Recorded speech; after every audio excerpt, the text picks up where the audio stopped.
Karera tips para sa araw ng Miyerkules, December 4, 2024. Meron tayong 7 races. Race 1, 2-year-old maiden race. Distance 1,200 meters na merong 5 entries. Start ito ng winner take all, races 1 to 7. Dito sa race 1, 3 entries ang nakikita kong may panalo. Entries number 1, 2, 3. Pero magdadalawa lang ako. Pampremera ko yung entry number 1. Habibi Scout, sakay ni Jan Alvin Guse. Nag-barrier yan noong November 27. Gumawa ng 116.5 sa 1-2. At yan ang tingin kong babandera.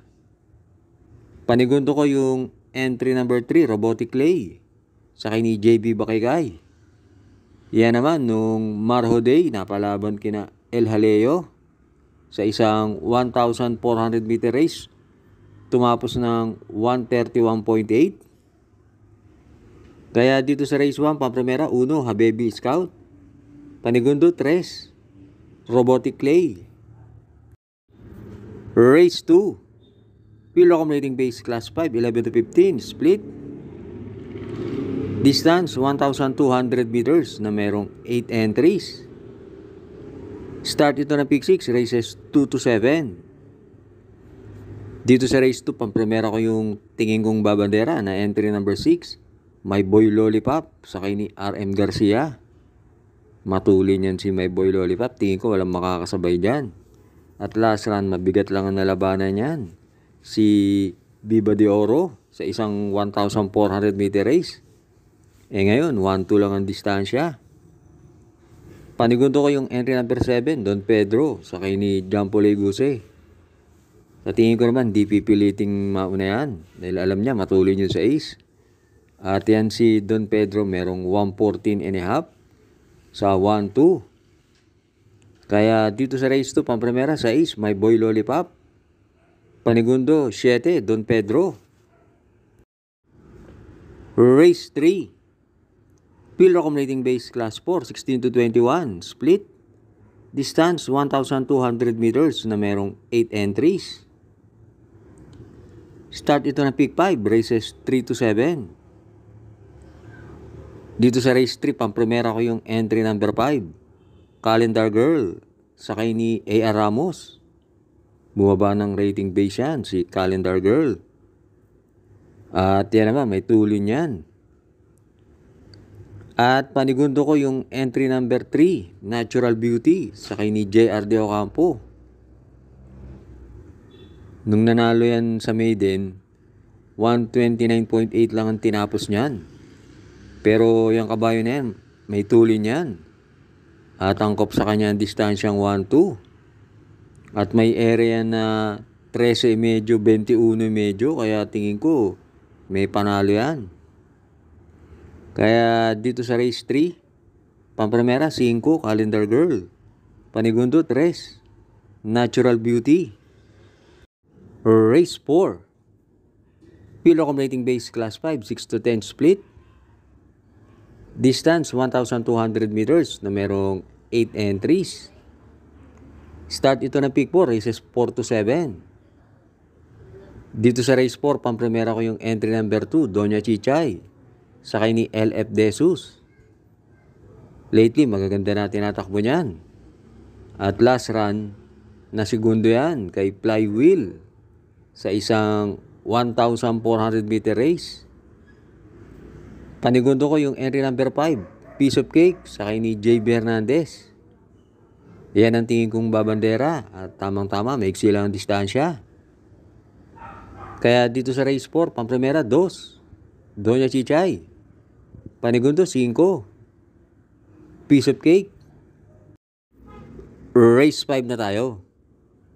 Pilo Accumulating Base Class 5, 6 to 10 split. Distance 1,200 meters na merong 8 entries. Start ito ng huling DD1, races 5 to 7. Dito sa race 5, pampremera ko yung entry number 8, Happy Julian, sakay ni Joel Ciego.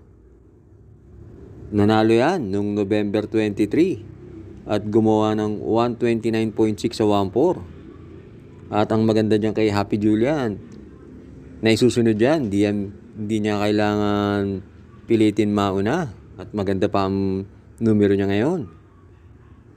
At panigundo ko yung entry number 2, Sound of Silence, sa kay ni RM Garcia. Last run naman, maganda pinakita niyan sa karera nila Caraga Wonder, Helgay. Bandera na yan. Kaya dito sa race 5, pampremera 8, Happy Julian. Panigundo 2, Sound of Silence. Binabati ko nga pala ang ating mga members na sina Sir Jonathan Africa at Sir Mante Buwan. Good luck sa inyo. Last double na tayo, race 6. Pilo accumulating base class 5 with 5 points. Distance 1,200 meters na merong 8 entries. Parang anybody's race tong race 6. Kaya idagdag nyo yung mga kursonada nyo. Pampremera ko rito yung entry number 3, Sky Plus. Sakay ni KB Abobo. Last run, hindi natin bang yan. Dahil nakipagbakbakan kay Denden. Pero dito, tingin ko siya na ang babandera, kaya pampremera ko yan. Panigundo ko yung entry number 8, Princess Belle, sakay ni RM Garcia. Last run naman, nasigundo yan kay Color Blast. At maganda numero nyo ngayon. At pantersero ko yung entry number 4, Unafraid, sakay ni NC Lunar. May panalo rin yan si Unafraid. At meron niya 116 sa 1-2. At yan si Unafraid, meron isang bigla yan. Kaya dito sa race 6, pampremera 3, Sky Plus. Panigundo 8, Princess Belle. Pantersero 4, Unafraid. Last race na tayo, race 7. Pilo accumulating base class 5, 11 to 15, split. Distance 1,200 meters na merong 8 entries. Dito sa race 7, pampremera ko yung entry number 5, Limunsuran Falls, sakay ni JB Bakaykay. Last run, nasigundo yan sa isang 1,200 meter race. At tumapos ng 114.5 sa 1-2. Panigundo ko yung entry number 4, Oktubre 14, sakay ni Dan Camanyero. Tingin ko mababa na sa laban yan, si Oktubre 14. At pantersero ko yung entry number 8, Ragamapin, sakay ni BJ Galleta. May panalo rin yan si Ragamapin at maganda pa numero. At last run, ang kalaban yan sina Lemon Bell. Kaya dito sa race 7, pampremera 5, Limunsuran Falls. Panigundo 4, Oktubre 14. Pantersero 8, Ragamapin.